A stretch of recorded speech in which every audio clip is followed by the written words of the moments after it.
The US itself says it wants the diplomats out, claiming that their presence hinders Washington's operations in Venezuela.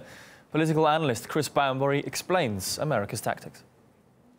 Americans have recognized Guaido as the government in Venezuela.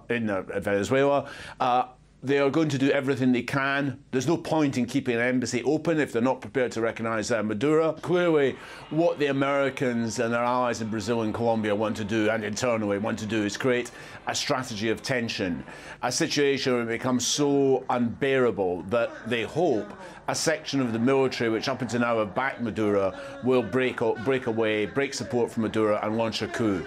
So what we're seeing here, I think, is an attempt to build up over what's going to be a prolonged period, a strategy of tension in that hope that the section of the military will be won over to the side of Guaido and launch a coup.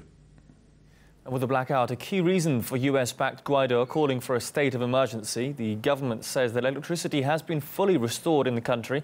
However, Washington's approach was rather different to another Spanish-speaking nation which suffered a similar issue. Donald Corter has more.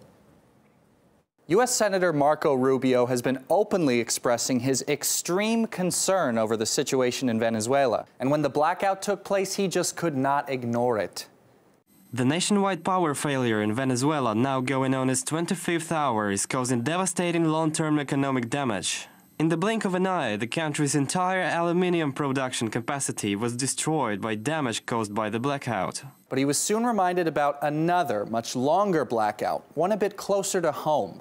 Puerto Rico's 11-month-long crisis became the longest blackout in U.S. history, and the second longest worldwide at the time.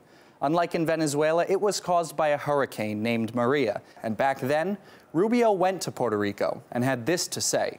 I shouldn't say surprised, but certainly encouraged to see so many of my colleagues in the Republican conference express a real desire to be helpful, both for the short term and for the long term.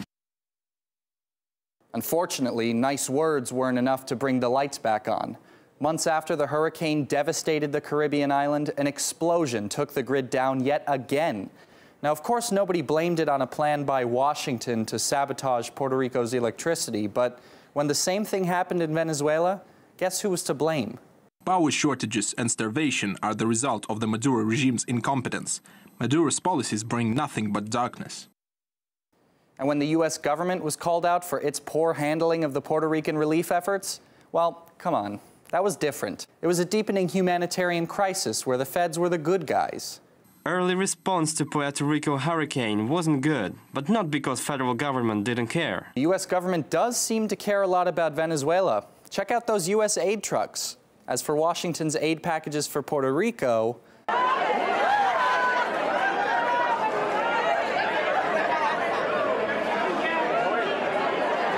a couple months ago, Donald Trump tweeted he wants to end the little aid that is left for Puerto Rico.